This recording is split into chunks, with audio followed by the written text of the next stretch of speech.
नमस्कार आदाब दोस्तों, मैं जौहर आपका दोस्त आपके मनपसंद चैनल आयुर्वेद जड़ी बूटी ज्ञान में आपके लिए लेकर आता हूं झारखंड के सुदूर इलाकों से जड़ी बूटियों का खजाना।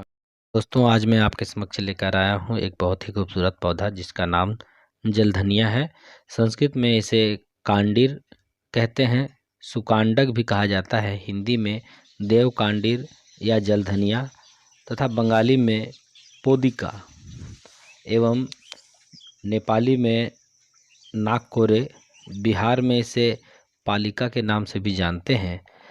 दोस्तों, इसे अंग्रेजी में पॉइजनस बटरकप के नाम से जानते हैं। अरबी में इसे कबीकज तथा फारसी में कबीकाज के नाम से जाना जाता है। दोस्तों, यह भारत में नदियों के किनारे पाया जाने वाला एक पौधा है। बहुत सारे लोग इसे पहचानते होंगे, नदियों के किनारे देखा होगा। ये बड़ा ही खूबसूरत पौधा जिसमें धनिया के तरह पत्ते, बड़े बड़े पत्ते होते हैं और पीले पीले फूल होते हैं। दोस्तों, इससे पहले कि मैं इस जल धनिया के विषय में आपको कुछ आयुर्वेदिक गुण बताऊं, उससे पहले मैं इसके एक बहुत ही अहम जानकारी इसके संबंध में आपको देना चाहता हूं कि यह पौधा थोड़ा विषैला होता है और इस पौधे के प्रयोग से हमारे चमड़े के ऊपर यदि हम बाहरी प्रयोग करते हैं तो चमड़े के ऊपर इसका जलन पैदा करता है, फफोले हो जाते हैं। और यदि इसका प्रयोग हम अंदर खाने के रूप में करते हैं तो यह हमारे सांस नली को, गले को एवं आंतों को भी नुकसान पहुंचाती है। मैंने यह जानकारी सबसे पहले इसलिए इस पौधे के विषय में बताया क्योंकि बहुत सारे लोग जानकारी अधूरी लेकर उसका प्रयोग कर लेते हैं और वह नुकसान उठाते हैं। इसीलिए सबसे पहले यह जानकारी आपको दे देता हूं कि इस पौधे का ये अवगुण है। तो दोस्तों, चलिए इसके कुछ ऐसे प्रयोग जिसके विषय में हम लोग जानते हैं। सबसे पहले इसके विषाक्तता को, यानी इसकी पॉइजनस को, जहरीले तत्व को दूर करने के लिए या तो इसके पत्तों को सुखा लें या इसे अच्छी तरह से उबाल लें, जिससे इसका सारा दोष दूर हो जाता है।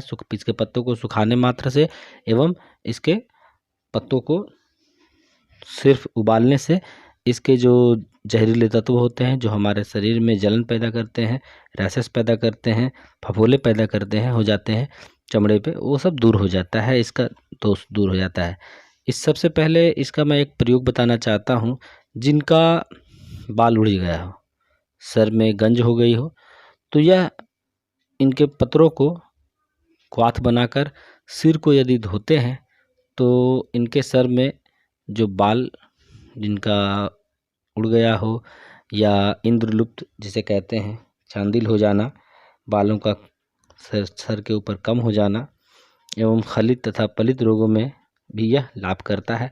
तो हमारे ऐसे दोस्त जिनके सर में बाल उड़ रहा हो या उड़ गया हो, वो इसका प्रयोग कर लाभ उठा सकते हैं। दोस्तों, यह कंठमाल में भी बड़ा ही लाभकारी सिद्ध होता है। जिनको कंठमाल हो तो इस कांडीर के पत्रों को पीसकर लेप करने से कंठमाल में भी लाभ होता है। यह पौधा बड़ा ही लाभकारी एवं गुणकारी है। यह पौधा पुरुषों के एक बहुत बड़े रोग के संबंध में मैं बता रहा हूँ। बहुत सारे हमारे नौजवान दोस्त जो हस्त मैथुन कर अपने मर्दाना ताकत को, अपने जीवन को नष्ट कर लेते हैं और नपुंसकता की ओर चले जाते हैं, वह इसके पत्ते के प्रयोग से फिर से अपने हस्त मैथुन जन्य दोषों को दूर कर सकते हैं। जिन दोस्तों ने कभी भी बचपन में हस्त मैथुन किया हो जिससे उनकी कामेंद्रियां बहुत ही कमज़ोर हो गई हों और वह बहुत जल्दी ही उनके कामेंद्रियों में ताकत नहीं रह बचा हो, तो वह इसका प्रयोग कर सकते हैं। जल धनिया के पत्तों को पीसकर आप अपने कामेंद्री यानी अपने शीशन पर लगाएं और इसे कुछ देर के लिए लगा रहने दें, जिससे यह आपके शीशन पे थोड़ा तीक्ष्ण होने के कारण फफोले हो सकते हैं, आपके शीशन पे फफोले हो जाएंगे या पानी भर जाएगा, क्योंकि जो हस्तमैथुन लोग करते हैं उनके नसों में पानी भर जाता है और वह ढीला हो जाता है। तो यह उस पानी को निकाल देगा और निकालने के बाद जब फफोले हो जाएंगे तो उस पर आप मक्खन या घी लगाएं और जब फफोले फूट जाएंगे तो आप देखेंगे कि आपके हस्तमैथुन के कारण जो भी परेशानियां हुई थी वह दूर हो जाएंगी। किंतु यदि कोई चतुर चिकित्सक मिल जाए या कोई वैद्य हो तो उसके परामर्श से ही यह प्रयोग करें तो आप लाभ उठा सकते हैं। अन्यथा कम जानकारी के कारण यदि आप इस तरह का प्रयोग करते हैं तो आप खुद ही नुकसान उठा लेंगे। तो किसी चतुर वैद्य से या यदि कोई संपर्क में वैद्य हो तो उनसे सलाह मशवरा करके आप इसका प्रयोग करें, क्योंकि जब कोई परेशानी हो जाएगी तो वह आपके परेशानी को दूर कर सके। दोस्तों, इसी प्रकार यह जो जलधनिया देख रहे हैं, इस जलधनिया का आप प्रयोग वात व्याधियों में यानी जोड़ों के दर्द में भी कर सकते हैं। तो जोड़ों के दर्द में इसे किस प्रकार प्रयोग करना है मैं बता दूं। इसके पंचांग को कूट पीस कर इसका रस निकाल लें और इसके स्वरस को तिल के तेल में पकाकर छान लें। ठंडा करके मालिश करने से यह आपके वात व्याधियों में यानी वात में जोड़ों के दर्द में यह बहुत ही लाभ करेगा और आपको फ़ायदा देगा। दोस्तों, त्वचा संबंधी रोगों में भी यदि जिनको एक्जिमा हो गया हो तो वह इसका प्रयोग एक्जिमा में भी कर सकते हैं, क्योंकि यह आप जानते ही हैं तीक्ष्ण औषधि है।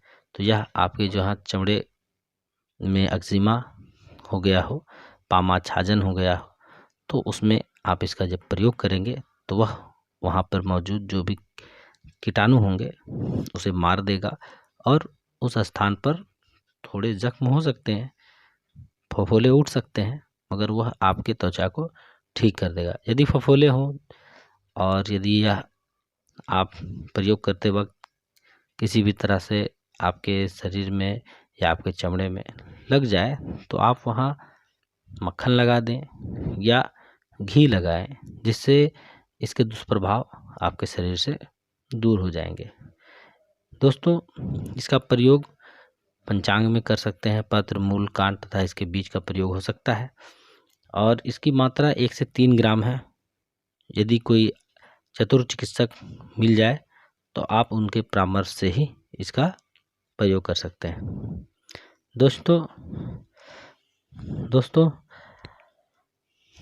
अधिक मात्रा में इसका प्रयोग करना घातक हो सकता है, तो थोड़ा संभल कर इसका प्रयोग करें।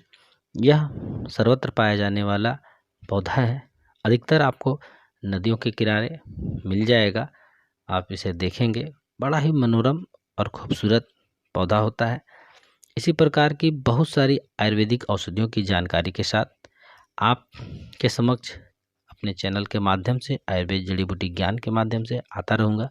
यदि यह मेरा प्रयास आपको अच्छा लगे कि मैं नए नए तरह के जड़ी बूटियों के साथ आपके समक्ष आता हूँ, तो मेरे चैनल को सब्सक्राइब करें, मेरे वीडियोस को लाइक करें और शेयर करें, जिससे दूसरों को भी इन जड़ी बूटियों का ज्ञान मिले और वह इन जड़ी बूटियों के विषय में जाने और इनका प्रयोग जाने।